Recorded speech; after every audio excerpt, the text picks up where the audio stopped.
বেশ কয়েকবার রিং হওয়ার পর অনেকটা বিরক্ত হয়ে কলটা ধরলাম।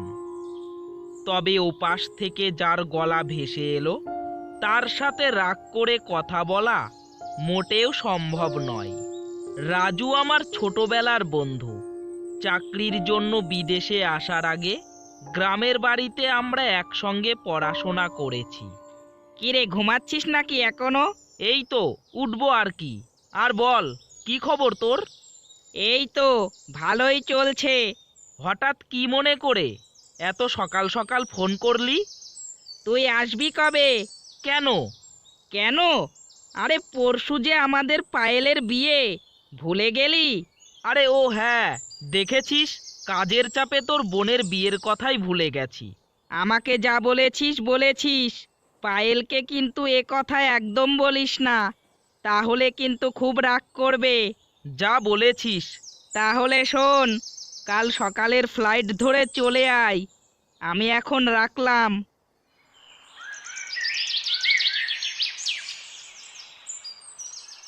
দীর্ঘ 10 বছর পর আমি দেশে ফিরছি।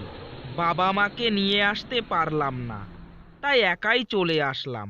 গন্তব্য হচ্ছে আমার দেশের বাড়ি কুসুমপুর। কয়েকটা ট্রেন মিস করাই কুসুমপুর পৌঁছাতে প্রায় রাত 11টা বেজে গেল।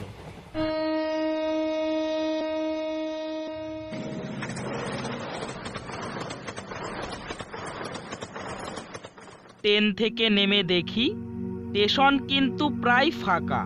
স্টেশন থেকে প্রায় 2 ঘন্টার পথ কুসুমপুর, কিন্তু কোনো বাস, অটো বা টোটো কিছুই চোখে পড়ল না। খুব চিন্তিত হয়ে এদিক ওদিক তাকাচ্ছি, তখনই নজর পড়ল একটা গাড়ির দিকে। গাড়িটা এই দিকেই আসছে। হঠাৎ চোখ গেল গাড়ি চালকের দিকে। দেখলাম গাড়ি চালক আর কেউ না, আমার ছোটবেলার বন্ধু রাজু।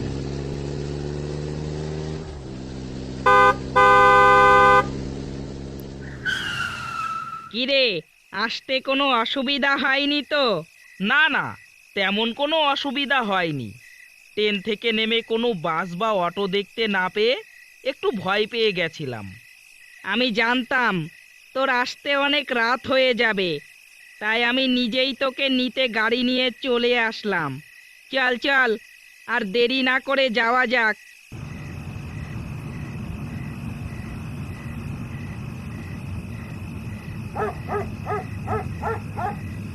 জঙ্গলের মধ্যে দিয়ে রাস্তা, শীতের রাত, রাস্তায় তেমন একটা লোকজন দেখা যাচ্ছে না।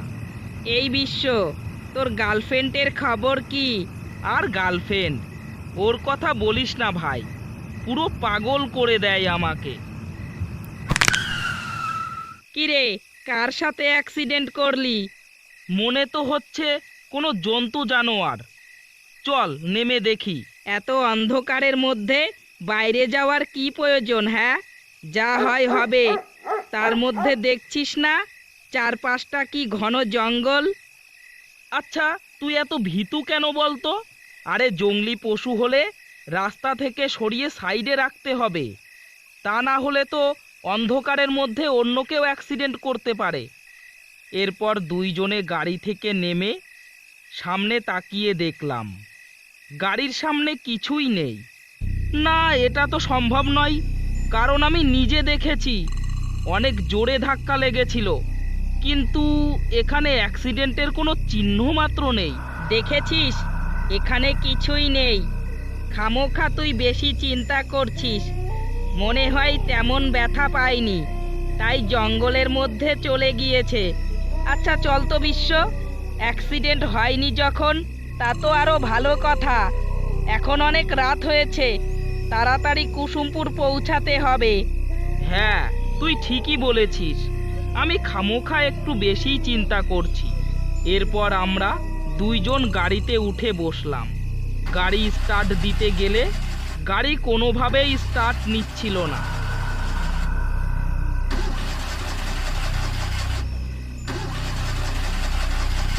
গাড়িটার আবার কি হলো? স্টার্ট নিচ্ছে না কেন?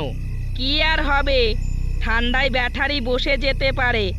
একটু চেষ্টা কর, হয়ে যাবে। আমি বারবার গাড়িটি স্টার্ট দেওয়ার চেষ্টা করছিলাম, কিন্তু কিছুতেই গাড়িটি স্টার্ট নিচ্ছিল না। এদিকে রাতও বেশ গভীর হতে লাগলো। এই রাজু, কি করা যায় বলতো? বিশ্ব, আমার না খুব ভয় করছে। চারপাশটা একটু তাকিয়ে দেখ, সব কিছু কেমন গা ছমছমে। হঠাৎ পিছন থেকে গাড়ির হর্নের আওয়াজ আসলো। পিছনে তাকিয়ে দেখলাম একটা সাদা গাড়ি। এই যে দাদা, মাঝ রাস্তায় গাড়ি দাঁড় করিয়ে রেখেছেন কেন? লোকটাকে সব কথা খুলে বললাম। আমার নাম হরি। এই একটু সামনেই আমার একটি হোটেল আছে, আর আমার হোটেলের পাশেই একটি গ্যারেজ আছে, কিন্তু এত রাতে গ্যারেজটা মনে হয় বন্ধ। আপনি চাইলে আজকের রাতটা আমার হোটেলে কাটিয়ে সকালবেলায় আপনি আপনার গাড়িটা সারিয়ে নিতে পারবেন। আপনাকে যে কি বলে ধন্যবাদ দেব হরিদা। এই বলে আমরা লোকটির পিছন পিছন হাঁটতে লাগলাম। কিছুক্ষণ পর আমরা একটি হোটেলের সামনে এসে উপস্থিত হলাম। হোটেলটি দেখে মনে হলো বহু পুরনো, আর চারিদিকটা কেমন যেন ভুতুড়ে এলাকা লাগছে। এই সব ভাবতে ভাবতে হোটেলের মধ্যে প্রবেশ করলাম। এই নিন রুমের চাবি, সাবধানে থাকবেন।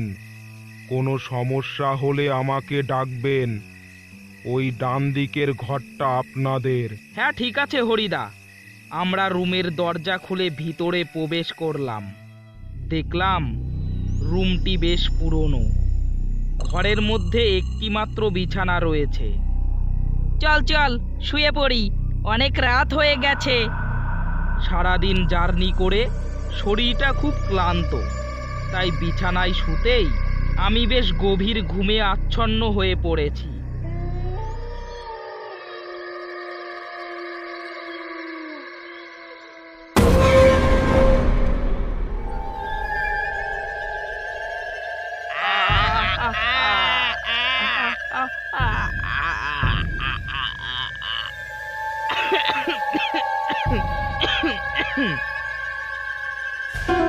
বাঁচাও বাঁচাও বাঁচাও, কে আছো? বাঁচাও বাঁচাও, মেরে ফেললো, কে আছো? বাঁচাও।